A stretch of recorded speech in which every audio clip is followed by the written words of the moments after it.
Hi, today I'm talking about the American singer and actor Elvis Presley, who died in 1977 at the age of 42. Elvis Presley was an American singer, actor and global superstar.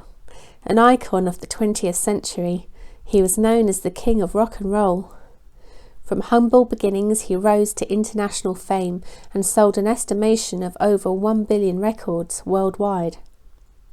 The world was in shock when it was known he had collapsed and died at his mansion, Graceland, at 3764 Elvis Presley Boulevard, Memphis, Tennessee.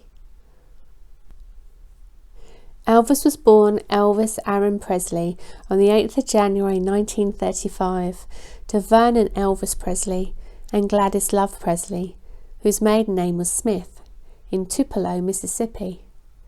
Vernon had German, Scottish and English ancestry. Gladys had Scots-Irish and French-Norman ancestry. The family believed that Gladys's great-great-grandmother, Mourning Dove White, was Cherokee. He was born in a two-room house that Vernon built at 306 Old Statillo Road, which is now named Elvis Presley Drive. Here is his birthplace. He was an identical twin, and his pearl brother, Jesse Garon, was stillborn. Imagine if he'd lived and the world had two Elvises. His family attended the First Assembly of God Church, and he would sing the gospel songs. In 1945, Elvis entered a talent contest at the Mississippi-Alabama Fair and Dairy Show, aged 10. He sang Old Shep without music and won second place. For his 11th birthday, Vernon gave Elvis a 6-string guitar, and Vernon's brother Vesta gave Elvis basic guitar lessons. In 1953, he was working as a truck driver, and then in 1954, it all changed. Elvis records some songs at Sun Studio and meets Sam Phillips. Sam then calls him to do a demo session. It doesn't go well, but during a break when Elvis was relaxed, he sang "That's All Right Mama." Sam loved it and cut the record. It became Elvis's first hit. Other hits followed, and he released his first album called Elvis Presley. Heartbreak Hotel was Elvis's first single to sell over 1 million copies, and it gave Elvis his first gold record. According to the Guinness Book of Records, Elvis achieved 171 gold discs, 94 platinum discs, and 34 multi-platinum discs, which makes a total of 299 awards. His best-selling single was Hound Dog in 1956. His last #1 hit was Suspicious Minds in 1969. Elvis toured and appeared on TV shows, then he broke into the movies with his first film, Love Me Tender, in 1956. Here he is in the movie with actress Deborah Paget.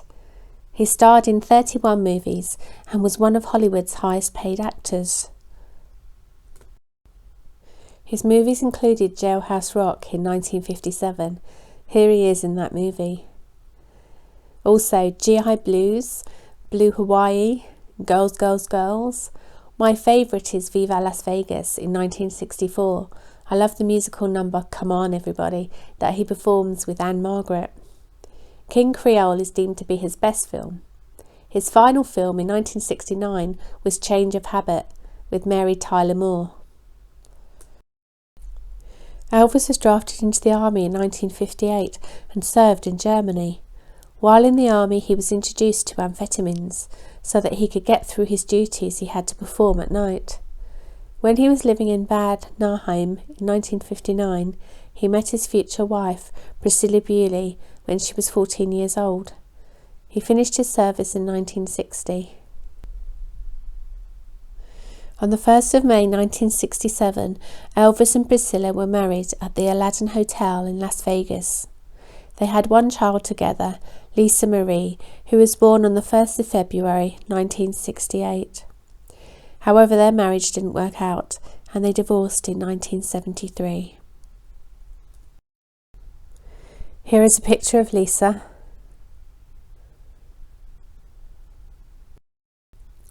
In 1957, at the age of 22, Elvis purchased the Graceland mansion and grounds for just over $100,000.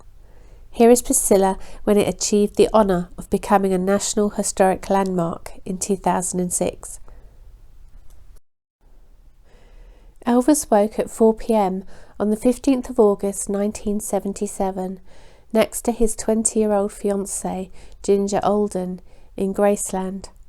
This was normal for him as he slept during the day and was awake at night.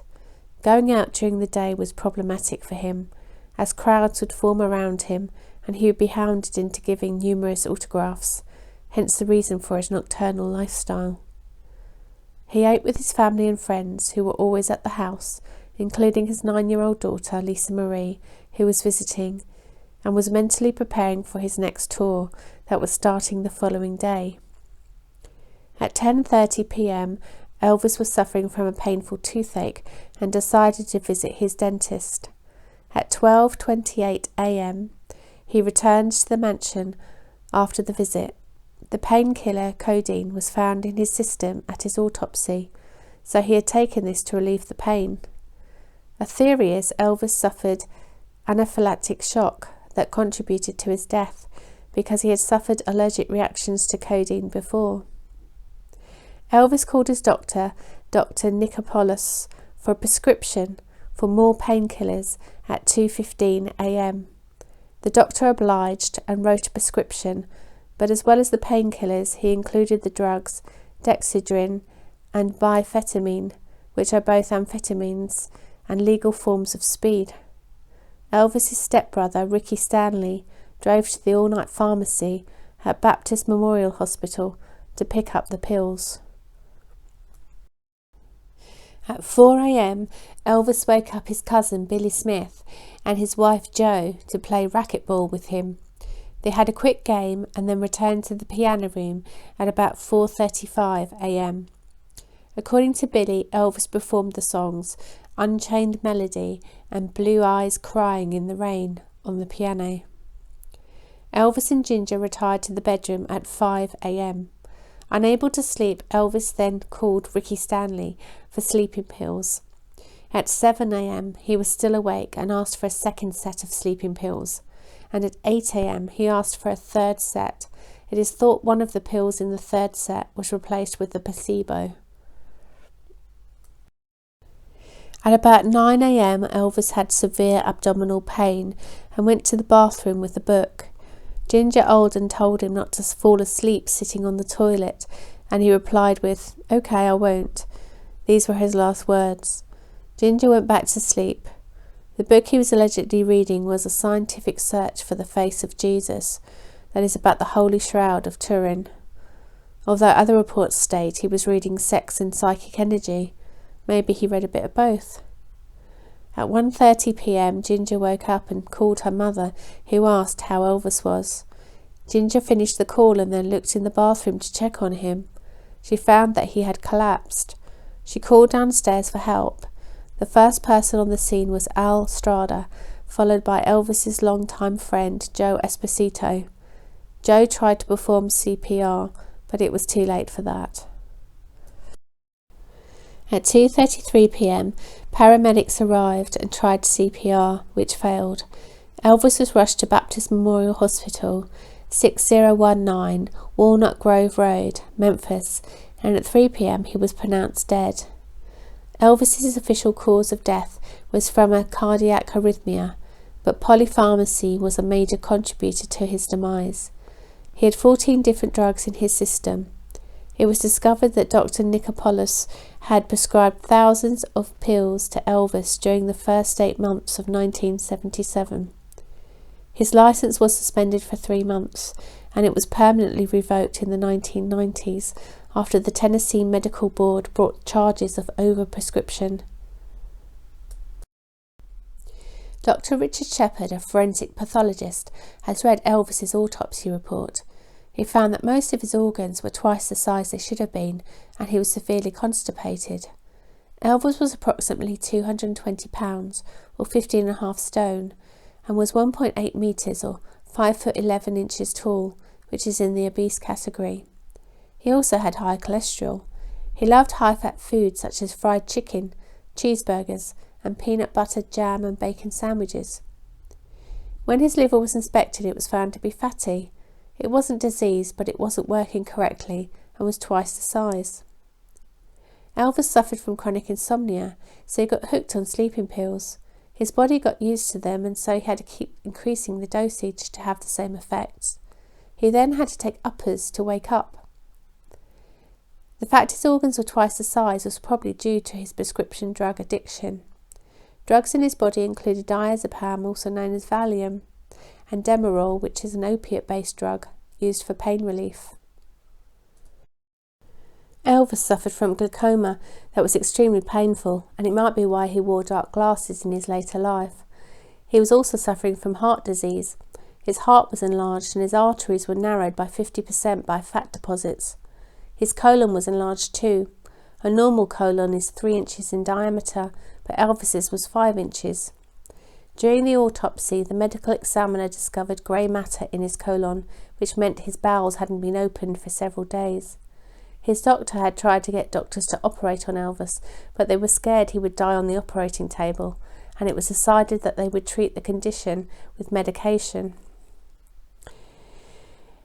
So as he sat on the toilet trying to open his bowels, the strain increased the pressure in his abdomen and chest and caused his heart to fail.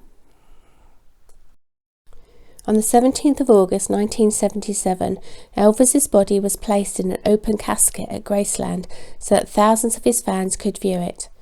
At 4 a.m. on the 18th of August 1977, the day of Elvis's funeral, fans were queuing up outside Graceland's gates, holding an all-night vigil. 19-year-olds Alice Marie Hovatar and Juanita Joanne Johnson, both from Monroe, Louisiana, and 17-year-old Tammy Baiter from St. Clair, Missouri, were with the 300-plus mourners outside the mansion.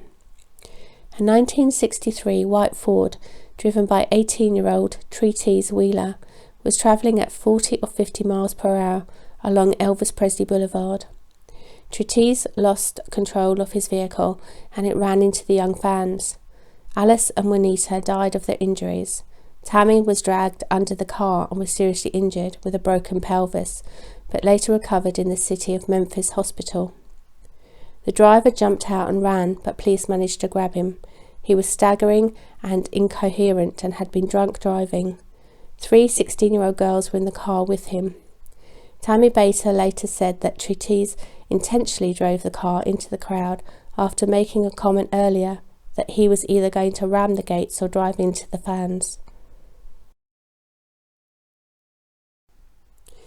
About 80,000 people lined the funeral car route to Forest Hill Cemetery in Memphis, where Elvis was buried next to his mother Gladys. Apparently in late August there was an attempt to steal Elvis's body. Vernon then had both bodies exhumed and reburied in Graceland's meditation garden. The Elvis Presley Charitable Foundation was set up in 1984 to do good work in his name. The people who are buried in the meditation garden are Elvis's paternal grandmother, Minnie Mae Presley. Elvis is next to her, and on Elvis's left is Vernon. Next to Vernon is Gladys. There is a cenotaph for Jesse, Elvis's twin brother. Elvis's grandson, Benjamin Keogh, is also interred here, and most recently Lisa Marie, who was placed beside him. Benjamin was the second child of her 4 children. Here I am at the famous gates of Graceland in 2000.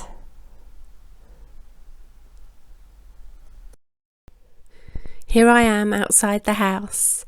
It was thrilling to visit Elvis's home. It was awful about Elvis, wasn't it? At the age of 42, if only he'd got help and got better and he'd had a longer life and a longer career. But if you like this video, please like, share, subscribe, press the notification bell, and I'll see you in the next one. Bye.